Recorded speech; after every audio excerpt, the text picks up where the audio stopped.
52 दिनों से सरसैया पर लेटे हुए हैं, लेकिन अभी तक प्राण नहीं छोड़े। भीष्म बाबा ने प्राण इसलिए नहीं छोड़े क्योंकि मरते मरते भगवान का दर्शन करना चाहते। इनको इच्छा मृत्यु का वरदान है, जब चाहेंगे तब प्राण छूटेंगे। तो 52 दिन हो गए, एक एक रक्त की बूंद निकल गई शरीर से, केवल हड्डियां रह गई हैं, फिर भी इंतजार कर रहे हैं, अखियां हर दर्शन की प्यास। जैसे ही भगवान पांडवों को लेकर पहुंचे, लेटे लेटे ही भगवान के कान पे जाकर कह दिया बाबा के। भगवान ने कहा कि बाबा जी हमारा इंतजार कर रहे थे, हम आ गए। और एक काम करिए, ये जो पांडव है ना, ये पांडव ये अभी नए राजा बने हैं, इनको राजनीति तो आती नहीं है, थोड़ा इनको कुछ उपदेश करिए। तो लेटे लेटे बाबा राजनीति सिखाने लगे। और क्या कहा सबसे पहले? दान धर्मान राज धर्मान मोक्ष धर्मान विभागशः स्त्री धर्मान भगवत धर्मान समास व्यास योगतः। सबसे पहले दान की बात की। जीवन में संपत्ति कितनी भी जोड़ ली जाए, अगर उस संपत्ति का दान नहीं किया, वो संपत्ति बेकार। जिन बहुतक संपत्ति जोर धरी, उनको कहियो ना धनी ना धनी। जिन विद्या पाए गुमान कियो, तिनको कहियो ना गुनी ना गुनी। जिन पति की सेवा करी ना कबहु, तिनको कहियो न जनी ना जनी। जिनकी न बनी रघुनंदन सो, तिनकी काहू सो बनी ना बनी। तो संपत्ति दुनिया भर की जोड़ ली और उसका खर्च नहीं करना नहीं जानते, तो आपकी संपत्ति बेकार। कुएं में जल तो बहुत भरा है, लेकिन वो जल किसी को प्यास ना बुझा पाए, वो बेकार हो जाता है। आपने देखा ना, महीनों भर से अगर कुएं से पानी कोई ना खींचे और एकदम आकर किसी ने उस पानी को खींचकर और पी लिया तो बीमार हो जाएगा। जल वही पवित्र माना जाता है जो बराबर उपयोग में आता रहे, है ना। ऐसे ही धन भी वही पवित्र है जो बराबर धर्म में लगता रहे। हम तो बहुत आशीर्वाद देते हैं ऐसे यजमानों को जो इतने सुंदर सुंदर आयोजन भागवत के कराते हैं, इतने सुंदर विशाल भंडारे कराते हैं। एक बार पूरे उपाध्याय परिवार के लिए जोरदार तालियां बजाकर स्वागत करें। और ये तालियां इसलिए कि इन सब भाइयों की ऐसी बुद्धि, ऐसी सद्बुद्धि हुई, भगवान की ऐसी प्रेरणा हुई कि अपना थोड़ा थोड़ा धन इकट्ठा करके और हमको ऐसे खर्चा करना चाहिए जिससे हमारा भी लाभ हो और हमारे साथ हजारों लोगों का भी लाभ हो। और ऐसा खर्चा करना वही होता है जिनका लोक भी बन जाए और परलोक भी बन जाए। ये लोक और परलोक दोनों ही बना जाए। और भैया जो कंजूसी करते ना, कई ऐसे होंगे, पैसा तो बहुत है लेकिन खर्च नहीं हो जाए, किसी धर्म में न लग जाए, किसी रामायण में न लग जाए, कहीं भागवत में खर्च ना हो जाए, कहीं यज्ञ में ना हो जाए, किसी साधु संत को दान में ना दे दिया जाए, किसी ब्राह्मण को ना दिया जाए, किसी कन्या के विवाह में ना खर्च किया जाए। समझ लो कि वो धन भी एक दिन नष्ट होगा। चाहे कितनी कंजूसी करते रहना प्यारे, लेकिन खर्चा तो उसका भी होगा। लेकिन ये अलग बात है कि खर्चा कहाँ होगा। जो देने वाले हैं वो सही जगह पर खर्च करते हैं, उसका लाभ यहां भी मिलता है और वहां भी मिलता है। और जो कंजूसी करते हैं उनका धन वहीं खर्च होगा, वो केवल यहीं होगा, वहां के लिए कोई व्यवस्था नहीं। दाता का दान संतों और फकीरों को, दाता का दान संतों और फकीरों को, और कंजूस का दान डॉक्टर और वकीलों को। प्रेम से बोलो राधे राधे। डॉक्टरों को देते रहो अथवा कोई ऐसे केस में उलझ जाओ, जीवन भर वकीलों को देते रहो। खर्चा तो हो रहा है, लेकिन उस खर्चे का नाम नहीं हो सकता। भी ईमानदारी से बताओ, कोई करोड़ों रुपए बीमारी में खर्च कर दे, नाम होगा क्या? करोड़ों रुपए खर्च करके भी समाज में नाम नहीं हो सकता। क्यों? डॉक्टरों को दे रहा है, वकीलों को दे रहा है, काय का नाम, उल्टा बदनामी और हो। लेकिन भगवान की कृपा हो जाए और करोड़ों नहीं, कम में ही काम चल जाए, और कोई धर्म के काम में अगर वो धन लग जाए तो नाम हो जाता है कि नहीं हो जाता? क्योंकि प्रभु के हिस्से में, धर्म के हिस्से में जो जाता है उससे नाम ये लोग भी बन जाता है, परलोक भी बन जाता है। इसलिए दान धर्मान, दान की बात पहले की भीष्म बाबा ने। और राजधर्मान, राजा का धर्म यह है कि पक्षपात ना करे, अपने आगे कभी भी अन्याय होते ना देखे। मोक्ष धर्मान विभागशः, राजा का धर्म यही है, कभी किसी से पक्षपात ना करे, अन्याय अपनी आंखों से होते ना देखे। द्रौपदी को हंसी आ गई, वाह महाराज, आज तो बड़े बड़े प्रवचन दिए जा रहे हैं। उस दिन आपका ये ज्ञान कहां चला गया था जब भरी सभा में मेरे साथ ही अन्याय हो, आपकी बहू के साथ अन्याय हो रहा था, तो महाराज आपने कुछ नहीं किया। अरे कुछ ना सही, कम से कम विरोध तो कर ही देते, लेकिन आपने विरोध भी नहीं किया। दो ऐसे पात्र हैं जी, समय पर अगर क्रोध कर देते बहुत अच्छा होता।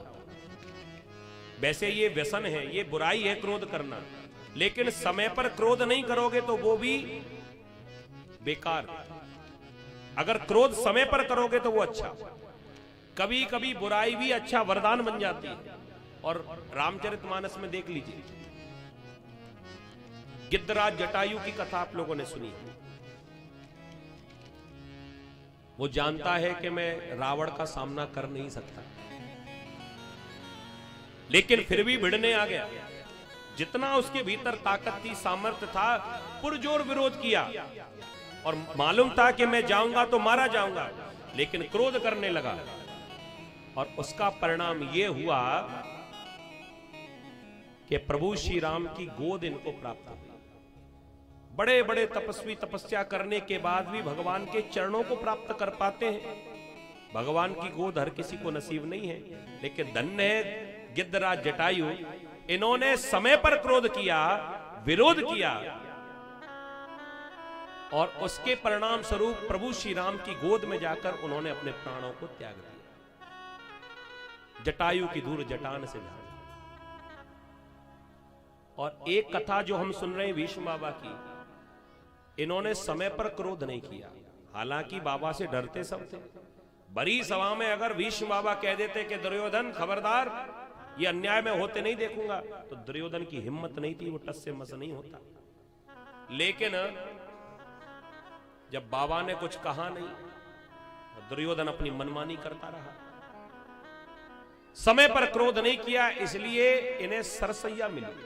52 दिनों से बाणों की नोक पर पड़े हुए हैं, शरीर में एक भी बूंद रक्त नहीं बची, रोने लगे। द्रौपदी ने जब पूछा तो रोते कहने लगे कि बेटी क्या करूं, मैं विवश था, मैंने दुष्ट का अन्न खा लिया था, और दुष्ट के अन्न खाने से मेरी बुद्धि दूषित हो गई थी, मैं चाह कर भी कुछ नहीं कर पाया। भगवान ने शांत किया और कहा कि अब प्रसन्न हो जाओ, मैं आ गया सामने तुम्हारे, क्या चाहिए बोलो। भगवान को देखकर भीष्म बाबा कहने लगे कि प्रभु जब तक मैं ना कहूं तब तक आप मेरे सामने ऐसे ही दर्शन देते रहे। भगवान ने सोचा कि बाबा को तो इच्छा मृत्यु का वरदान है, और मेरी छवि देखते देखते कहीं बाबा ने 2-4 महीना मरना ही कैंसिल कर दिया तो मेरी तो ड्यूटी लग जाएगी, मैं यहां कहां तक खड़ा रहूंगा। तो बाबा को इशारे में कहा कि जो भी करना है वो जल्दी कर लीजिए, आप जिस छवि में कहोगे उसी छवि में दर्शन दूंगा, बोलो क्या करना है। कह दिया, महाभारत के युद्ध में जब रथ का पहिया लेकर मुझे मारने दौड़े थे, मुझे उसी छवि में दर्शन चाहिए। किसी ने पूछा कि भैया भगवान ने तो ये प्रतिज्ञा कर ली थी कि महाभारत के युद्ध में हथियार ही नहीं उठाऊंगा, तो फिर भगवान को युद्ध करने की आवश्यकता क्यों पड़ी? तब वहां बतलाया कि भगवान अपने भक्तों के लिए अपने नियम भी तोड़ देते हैं। भगवान ने खुद की प्रतिज्ञा तोड़ दी। किसी गुप्तचर ने दुर्योधन के जब कान भर दिए कि हमें लगता है कि ये सेनापति जो है ना भीष्म बाबा, ये कुछ गड़बड़ कर रहे हैं, ये मनी मन पांडवों को चाहते हैं, तो ये तुम्हारे साथ धोखा भी कर सकते हैं। 9 दिन होगा युद्ध करते करते, अभी तक एक भी पांडव मरा नहीं, और धीरे धीरे हमारे योद्धा मरते जा रहे हैं। इसलिए थोड़ा इनको समझाओ महाराज, कहीं हार ना हो जाए। तो क्रोध में भरा हुआ रात के समय दुर्योधन चला गया बाबा के पास और बाबा से जाकर कहने लगा, ए बाबा जी, खाते हमारी हो बजाते उन पांडवों की हो, मैं बहुत दिनों से देख रहा हूं मेरे साथ में छल कर रहे हैं, ये अच्छी बात नहीं है। ऐसा उन पांडवों ने तुम्हें क्या दिया है और मेरी सेवा में ऐसी कौन सी कमी रह गई है? अब तो नाराज हो गए बाबा भी, कैसी बातें करता है, बकवास कर रहा है मेरे सामने, तमीज नहीं है तुझे बोलने का। कह दिया मैं कुछ भी कह रहा हूं, लेकिन आप मुझे इस बात का उत्तर दे दीजिए, 9 दिन हो गए महाभारत का युद्ध करते करते, ये बताओ तुमने कितने पांडव मार दिए? योद्धा हो ना तुम, तो तुम्हारे सामने बड़े बड़े योद्धा भी थर थर कांपते हैं, तुम एक पांडव को मार नहीं पाए, और एक भी पांडव को नहीं मारते हो तो मुझे तो यही लगेगा कि मेरे साथ बेईमानी कर रहे हो।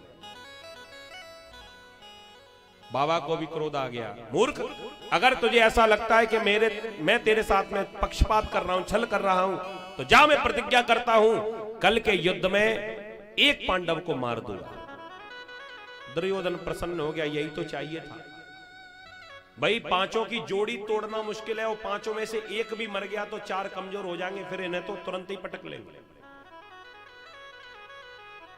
आवेश में आके प्रतिज्ञा तो कर ली। दुर्योधन कहने लगा, ठीक है महाराज, तो हम भी कल देखेंगे।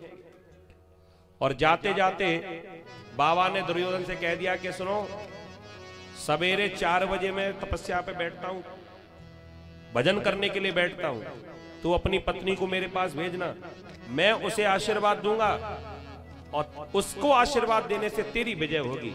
जाओ अपनी पत्नी को भेजना सोए। कह दिया ठीक है बाबा जी, भेज दूंगा। ये तो चले गए, और दुर्योधन ने जब अपने मंत्रियों से ये बात सलाह जब की कि कल के युद्ध में एक पांडव मारा जाएगा, अब तो मंत्रीगण कहने लगे तो महाराज कल ही के कल फैसला हो जाएगा। फिर तो बड़ा प्रसन्न हुआ और वहां पर जश्न मनने लगा कि कल के युद्ध में फैसला होगा, क्योंकि भीष्म बाबा दृढ़ प्रतिज्ञ है, जो कह दिया वो अटल है, फिर वो टलने वाला नहीं। ये खबर उड़ते उड़ते जब द्वारकाधीश के कानों तक पहुंची, और तो द्वारकाधीश टेंशन में आ गए कि कल के युद्ध में तो सब गड़बड़, क्या किया जाए। मन में सोच रहे हैं कि वो अर्जुन ही हो सकता है जो कल मारा जाएगा। एक काम करता हूं, मैं अर्जुन को कल मना करता हूं, युद्ध में न जाए। ये अर्जुन को समझाने गए और क्या देखा कि 5 पांडव सो रहे थे पैर पसार कर। अचंबा तब हुआ कि ये अर्जुन भी सो रहा था। भगवान ने माथा ठोक कर कहा कि ये कल मरने वाला है, और देखो कैसी गहरी नींद में सो रहा है, इसको शायद अभी खबर नहीं मिली। भगवान ने जाकर जगाया, अर्जुन तुम्हें शायद सूचना नहीं मिली कि कल के युद्ध में आप मारे जाओगे। अर्जुन ने अंगड़ाई भरते हुए कह दिया, हमें सब पता है, काय को परेशान कर रहे हो, सो जाओ तुम भी।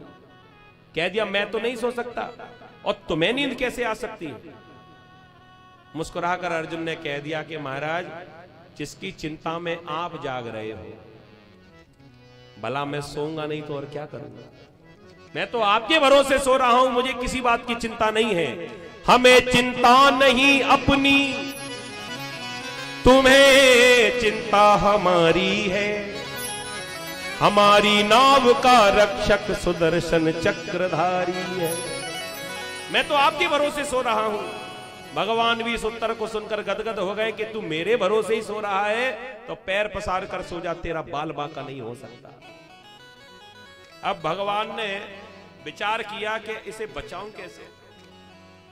तब ध्यान आ गया कि द्रौपदी मेरा काम बनवा सकती है। सवेरे सवेरे दुर्योधन की पत्नी जाएगी ना, दुर्योधन ने पता नहीं अपनी पत्नी को कहा भी होगा कि वो जश्न में ही कहीं व्यस्त होगा। एक काम करता हूं, द्रौपदी को लेकर 3 बजे ही पहुंच जाता हूं। जो आशीर्वाद 4 बजे देंगे वो 3 बजे चोरी से ही ले आऊंगा। क्या पता पड़ेगा कि दुर्योधन की घरवाली है कि द्रौपदी। लंबा सा घूंघट बना के और प्रणाम करवा दूंगा।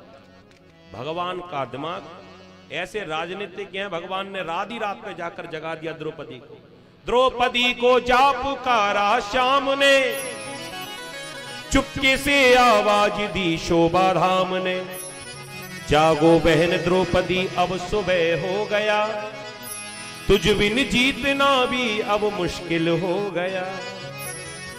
द्रौपदी को जगा दिया, चलो खड़ी हो जाओ। क्यों? तुम्हारे सुहाग पर संकट आ गया है। क्या करना है? कह दिया बढ़िया सुंदर साड़ी पहनो, गहरे रंग की, लाल रंग की, श्रृंगार करो और लंबा सा घूंघट बनाओ। द्रौपदी की पत्नी, दुर्योधन की पत्नी के पहले ही जाकर तुम्हें बाबा को प्रणाम करना है, नहीं तो वो तुम्हारे सुहाग को उजाड़ देंगे कल के युद्ध में। द्रौपदी ने कहा महाराज, एक तरफ कहते हो कि वो कसम खा चुके हैं पति को मारने की, और एक तरफ कहते हो कि उनसे आशीर्वाद ले आओ, ये दोनों काम संभव कैसे हैं? कह दिया चोरी करना जानती हो तुम? कह दिया नहीं, तो हमसे सीख लो, हम चोरों के सरदार रहे बचपन से। द्रौपदी को पट्टी पढ़ा दी, तुम तो लंबा घूंघट बनाकर जाना और प्रणाम करना और ये कहना बाबा जी प्रणाम। तो उन्हें लगेगा कि मेरी बहू आ गई, आशीर्वाद देंगे। उन्हें क्या पता कि द्रौपदी है कि दुर्योधन की घरवाली। ठीक है महाराज, बढ़िया सी सुंदर लाल रंग की साड़ी को निकाला और सुंदर श्रृंगार करके आज भगवान के साथ रात में ही पहुंच गए। आधे रास्ते पर जाकर भगवान ने भी अपना पीतांबर से चेहरा ढक लिया। द्रौपदी ने पूछा क्यों, आपको भी आशीर्वाद चाहिए? कह दिया नहीं, आशीर्वाद के लिए नहीं, तो रात में गुप्तचर घूमते। अब तुम्हारा तो लंबा घूंघट बना हुआ है, तुम्हें तो कोई पहचानेगा नहीं, और हमारा रिकॉर्ड पहले से ही खराब है। किसी ने आधी रात के समय किसी स्त्री के साथ देख लिया तो बातें बनेंगी, न जाने किसकी घरवाली को लेकर घूम रहा था। तो हम भी अपना लंबा सा घूंघट बनाकर चलते हैं, कोई हमें भी नहीं पहचानेगा, तुम्हें भी नहीं पहचानेगा। दोनों ही पहुंच गए। भगवान पट्टी पढ़ाते रहे कि तुम्हें बोलना नहीं है, तुम तो सीधे जाकर अपना सिर उनके चरणों में रख देना, अगर जाग जाए तो ठीक है, नहीं तो थोड़ी अपनी चूड़ियां बजा देना। उन्हें पता तो लगना चाहिए कि कुछ सुहागन कोई आकर प्रणाम कर रही है, तभी तो आशीर्वाद मिलेगा। ठीक है, और एक बार आशीर्वाद मिल जाए फिर तो मैं बात कर लूंगा, तुम कुछ मत कहना। ठीक है महाराज। भगवान बाहर ड्योढ़ी पर खड़े रह गए, द्रौपदी भीतर गई और बाबा ध्यान मग्न बैठे। रात भर आज नींद नहीं आई, रात भर भजन ही करते रहे। क्या करेंगे कल? भगवान ने इशारा कर दिया कि अपना सिर झुकाओ। तो क्या सुंदर लीला हुई, आप लोग सुन लीजिए बड़े भाव के साथ।